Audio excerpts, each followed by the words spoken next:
नमस्कार। CCA online classes में आपका हार्दिक अभिनंदन है। आज हम कक्षा 12वीं हिंदी अनिवार्य के अंतर्गत सृजन पाठ्य पुस्तक से पढ़ने जा रहे हैं। अध्याय 2 सूरदास के प्रमुख पद।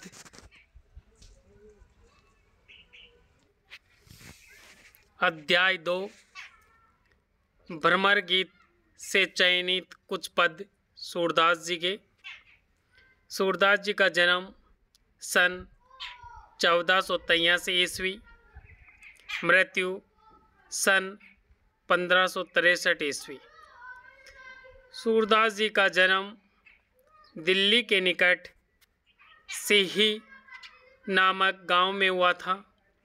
रौनकता आगरा के गऊ घाट पर उनकी भेंट महाप्रभु वल्लभाचार्य से हुई। उन्होंने सूरदास को वल्लभ संप्रदाय में दीक्षित किया था तथा भागवत कथा सुनाई, जिसके आधार पर कवि ने उच्च कोटि के साहित्य का सृजन किया। वल्लभाचार्य जी सूरदास जी के गुरु थे। वल्लभाचार्य जी ने इन्हें भागवत कथा सुनाई, कृष्ण की कथा सुनाई। उसी कथा को सुनकर इन्होंने कुछ ग्रंथों का निर्माण किया और यही ग्रंथ इनके प्रसिद्धि के प्रमुख मील के पत्थर साबित हुए। सूरदास ने ब्रज भाषा में श्री कृष्ण की लीलाओं का सुंदर चित्रण किया है। वे भक्ति, श्रृंगार एवं वात्सल्य के अनुपम कवि हैं। सूरदास की प्रमुख रचनाएं 3 मानी जाती हैं: सूरसागर, सूरसारावली, साहित्य लहरी। इनमें से सूरसागर इनकी अक्षय कीर्ति का आधार ग्रंथ है। यानी कहा जाता है कि सूरदास जी का प्रमुख ग्रंथ सूरसागर ही उनकी प्रसिद्धि का प्रमुख कारण बना।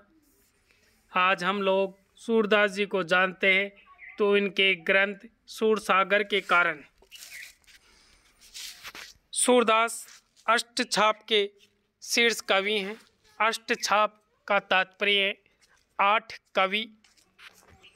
ये कवि सूरदास जी के गुरु वल्लभाचार्य के साथ 4 शिष्य तथा वल्लभाचार्य जी के पुत्र विट्ठलनाथ के 4 शिष्य को साथ लेकर विट्ठलनाथ ने अपने 4 शिष्य तथा अपने पिता के 4 शिष्यों को लेकर 8 कवियों का एक गुट बनाया, जिससे अष्टछाप के कवि के नाम से ये प्रसिद्ध हुआ।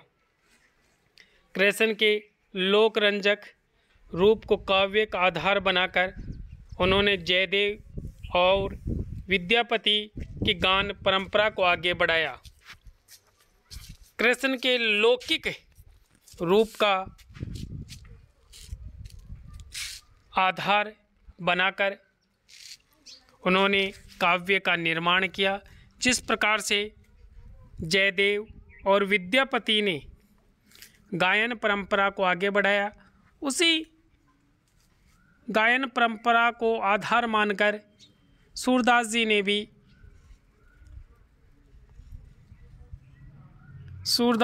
भी उसी परंपरा को अपने गेय पदों के माध्यम से आगे बढ़ाया। सूरदास का काव्य हिंदी साहित्य की अमूल्य निधि हैं। उनके बारे में सच ही कहा गया है: सूर सूर तुलसी शशि उडुगन केशवदास, अब के कवि खद्योत सम जह तह करत प्रकाश। सूर सूर सूरदास जी को सूर्य के समान बताया गया है। तुलसी शशि तुलसीदास जी को चंद्रमा के समान बताया गया है। उडुगन केशवदास और केशवदास को तारों के समान बताए गए। अब के कवि खद्योत सम, खद्योत का अर्थ होता है जुगनू, और अन्य कवियों को, जो अन्य कवि हैं या अब के जो कवि हैं, उन्हें जुगनों के समान बताया गया है। जह तय करत प्रकाश, जो यत्र तत्र प्रकाश करते हैं, अर्थात उनमें उनकी प्रसिद्धि कम है और कहा जा सकता है उनको इतनी प्रसिद्धि प्राप्त नहीं हुई है। यत्र तत्र यानी यहाँ जहाँ अपने काव्य के माध्यम से प्रसिद्धि प्राप्त किए हुए हैं। इस पाठ में सूरदास के भ्रमर गीत से 6 पद लिए गए। श्री कृष्ण ने विरह वेदना से व्यथित गोपियों को सांत्वना देते या देने हेतु उद्धव को भेजा। श्री कृष्ण ने मथुरा से अपने परम मित्र उद्धव को गोपियों को निर्गुण ब्रह्म का उपदेश देने के लिए भेजा। उद्धव उन्हें निर्गुण ब्रह्म एवं योग का उपदेश देते, तभी वहाँ एक भंवरा आता है। गोपियाँ भ्रमर के बहाने उद्धव को जवाब देती हैं।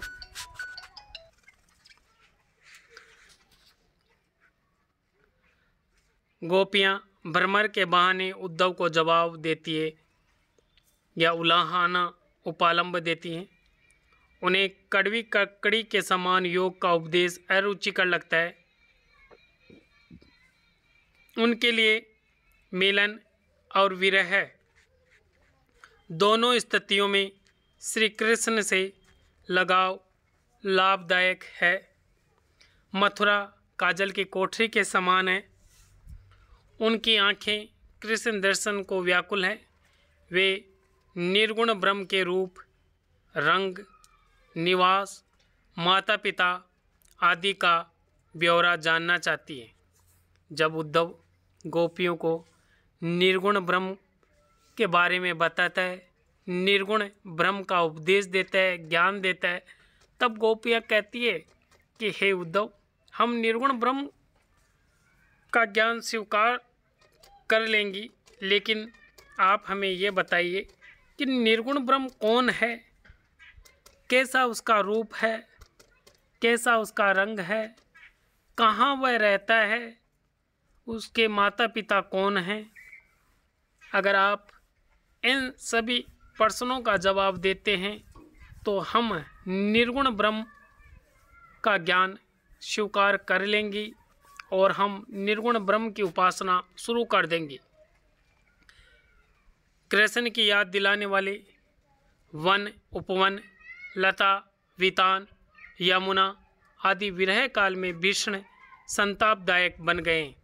ये कृष्ण के मथुरा चले जाने के बाद में गोपियाँ विरह वेदना से व्यथित हो जाती हैं। विरह ताप के कारण जब इधर उधर गोपियाँ घूमती हैं और जब बाग बगीचों को देखती हैं, तब उन्हें कृष्ण की याद सताती है और वो अत्यधिक व्याकुल हो जाती है। और यह विरह में ये जो स्थान है उन्हें अत्यधिक कष्टदायक प्रतीत होते हैं और गोपियाँ बहुत ज़्यादा दुखी हो जाती हैं।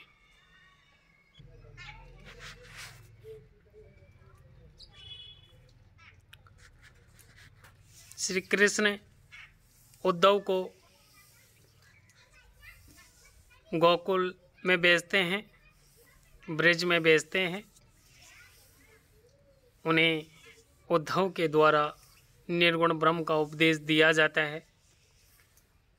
तभी गोपियाँ कहती हैं, हे उद्धव सुनो, हमारे हरि हारिल की लकरी, मन करम वचन नंद नंदन सो, और यह दृढ़ करी पकरी, हमारे हरि हारिल की लकरी,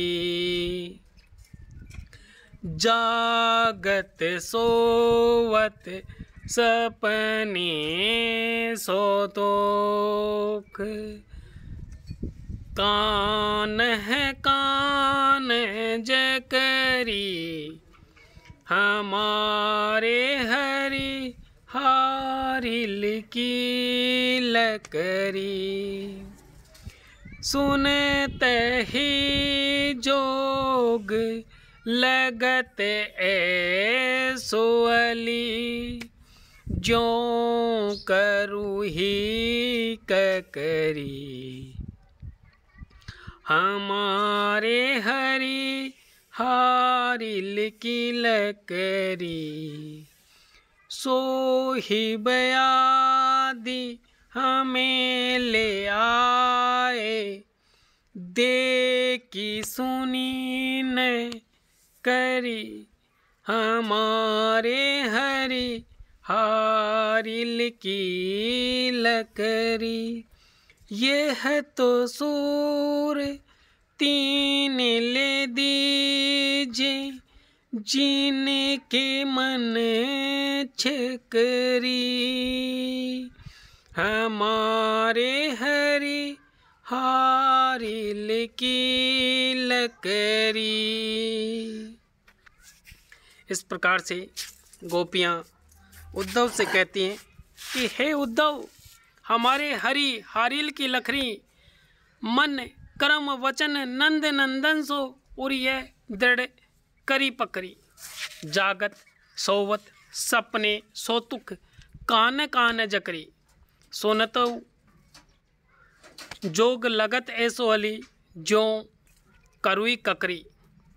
सोई बयादी हमें ले आए देखी सुनी न करी। ये तो सुर तीने ले दीजिए जिनके मन चकरी।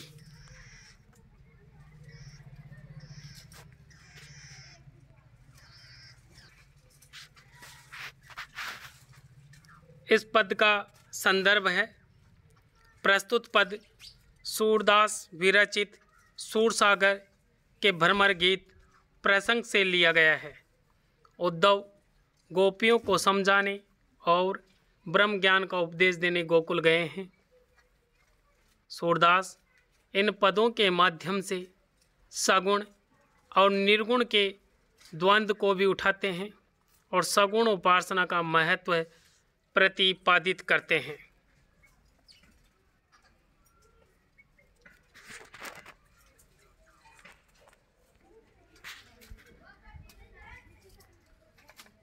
उद्धव गोपियों के पास पहुंचता है और उन्हें निर्गुण ब्रह्म का उपदेश देता है और कहता है कि निर्गुण ब्रह्म को आप प्राप्त कर सकते हैं योग साधना करके, योग मुद्रा धारण करके।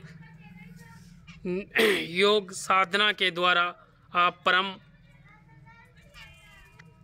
परम पूजनीय परमेश्वर को प्राप्त कर सकते हैं। आपको मुक्ति की प्राप्ति होगी। ये कहते हुए उद्धव गोपियों को निर्गुण ब्रह्म के योग साधना का उपदेश देने लगते हैं।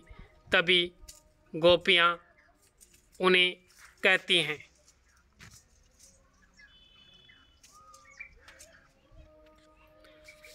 हमारे हरि हारिल की लकड़ी। गोपियाँ उद्धव से कहती हैं कि हे उद्धव, हमारे श्री कृष्ण हारिल पक्षी की लकड़ी के समान है। जिस प्रकार से हारिल पक्षी अपने पंजों में लकड़ी को जकड़े रखता है, पकड़े रखता है, उसी प्रकार हमने भी श्री कृष्ण को मन कर्म वचन नंद नंदन नंद बाबा के पुत्र नंदलाल को, श्री कृष्ण को और हृदय से यह दृढ़ कर पकड़ी। हमने भी पूर्ण विश्वास के साथ, दृढ़ निश्चय के साथ श्री कृष्ण को मन से, कर्म तथा वचन से अपने हृदय में बसा रखा है।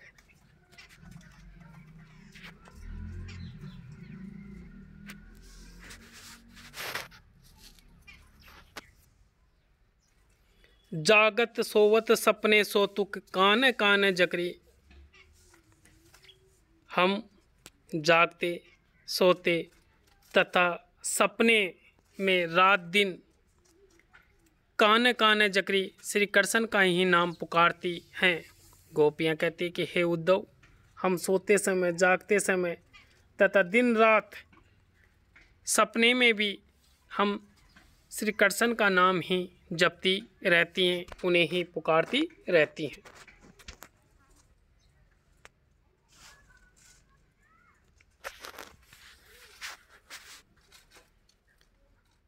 आगे गोपियाँ कह रही हैं, सुनत ही जोग लगत ऐसो अली जो करुई ककरी।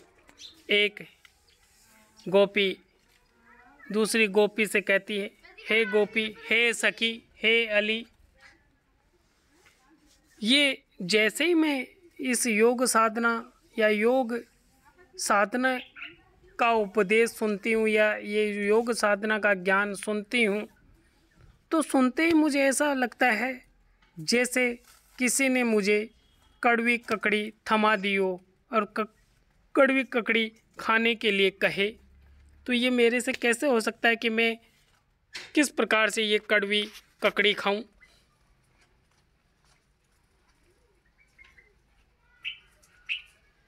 बड़ा पापा,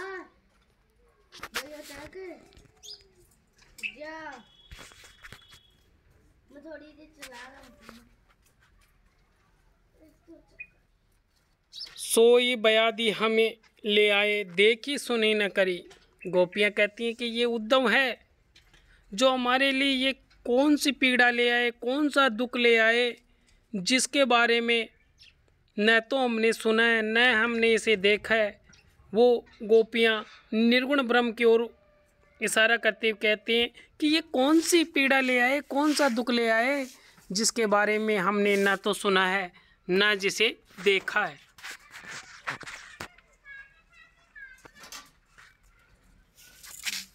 ये तो सूर तीने ले दीजिए जिनके मन चक्री।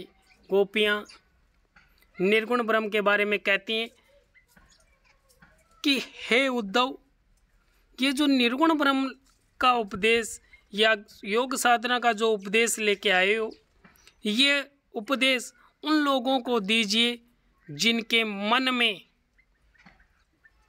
बेचैनी है, व्याकुलता है, जिनका मन विचलित है। यानी गोपियाँ कहती है उद्धव से कि हे उद्धव, ये जो निर्गुण ब्रह्म का उपदेश लेके आए हो, ये उपदेश तो उन लोगों को दीजिए जिनका मन व्याकुल रहता है, जिनका मन एक जगह स्थिर नहीं होता, मन चंचल है। हमारा मन तो स्थिर है, श्री कृष्ण में हमारा मन रम गया है, इसलिए हमारे को इस निर्गुण ब्रह्म उपदेश की आवश्यकता नहीं है। इस पद के अंतर्गत अनुप्रास अलंकार भी है, वर्णों की आवृत्ति है, यमक अलंकार है और उपमा अलंकार, उपमा भी दी गई है इसलिए उपमा अलंकार है। सगुण का महत्व सिद्ध किया गया है, निर्गुण पर विजय दिलाते हुए सगुण को स्थापित किया गया है, या ऐसे भी कह सकते हैं कि निर्गुण को पराजित करके सगुण विजय प्राप्त करता है। गेय पद है, सूरदास जी के पद गाने योग्य हैं। मेरे प्यारे विद्यार्थियों, आज के लिए इतना ही। यदि आप चाहते हैं कि हम ऐसे ही साहित्य को आप तक लाएं, हमारे वीडियो को लाइक, शेयर और चैनल को सब्सक्राइब करें। धन्यवाद मेरे प्यारे विद्यार्थियों। आशा है आपको जो आज सूरदास जी का ये जो पद पढ़ाया था, हमारे हरि हारिल की लखरी, आशा करता हूँ कि ये पद आपको अच्छी तरह समझ में आया होगा। आपने पूर्ण निष्ठा से इसको पढ़ा होगा और इसमें जो भी व्याख्या है, जो भी भाव हैं, उनको आपने ग्रहण किया है।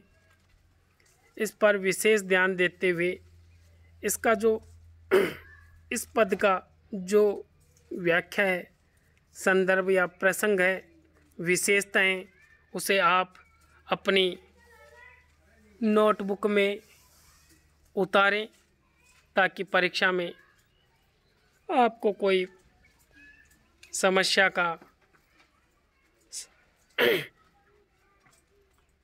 का सामना ना करना पड़े। धन्यवाद।